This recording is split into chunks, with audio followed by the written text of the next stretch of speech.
Today we're going to talk about yoga for people who like to run or are very active and walk a lot.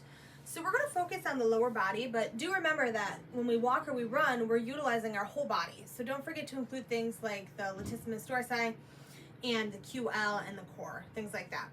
So we're going to start in mountain. We're going to roll the shoulders down and back, really engaging those rhomboids and middle trap.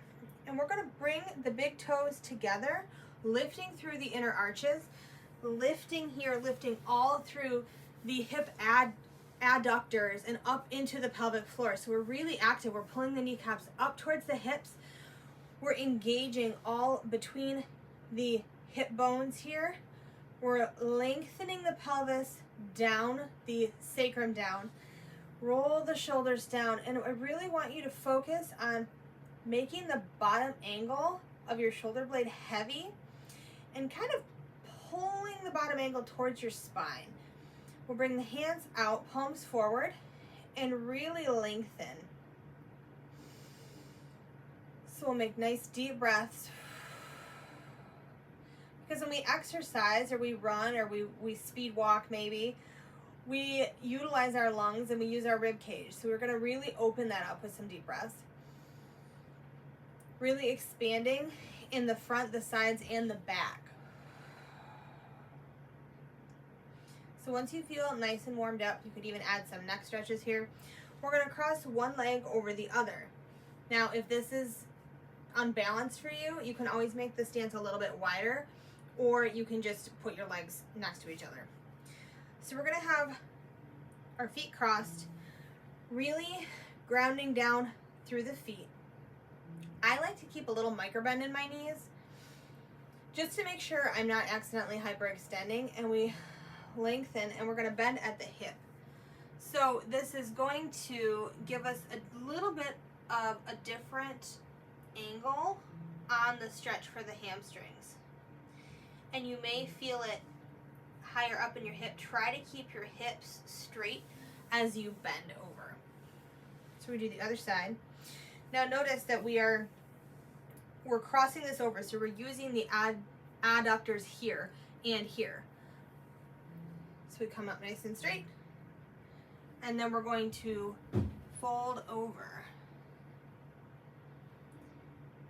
And you can come to some blocks here if that feels better. You could always come halfway up to a wall if that was something that felt better. Then we're going to come just a little bit wider than hip width apart, and we're going to fold forward, and we're going to put our hands on our thighs and press our hands into our thighs and our thighs into our hands. I'm just above my knee. And then as I relax, I'm actually going to go this way so maybe you guys can see better. So as I relax, I'm pressing my hands into my thighs and my thighs into my hands. And as I relax, I'm going to rotate at my hip joint. Rotating more at the hip joint. I'm not just doing this. Okay, it's very active. You can even bring some blocks if that felt better for you. But somehow, which it makes sense because you're kind of engaging the front a little bit when you push, it helps those muscles stretch just a little bit easier. So we're going to stretch our quads. We're going to do a pose for that. We basically just grab our foot, right? And we make a straight line down from our shoulder to our hip and our hip to our knee. And we press down just like we pretend it's still there. Because a lot of times people will do this pose and they'll do this. Or they'll do this. Yeah. But we really want to encourage them to pretend that their leg is still going. And that way you're engaging the glute.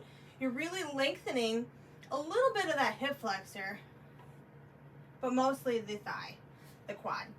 The other option too that we can do is if we bring it to the opposite hand, because then it's going to stretch. For me, it stretches the lateral aspect more of the vastus muscles. If you have sensitive knees, I would not recommend that stretch. You can always use a strap, hook it on your foot, and then bring that over. We also have another video with a lot of variations of that pose. So if you have sensitive knees, that might be more useful for you.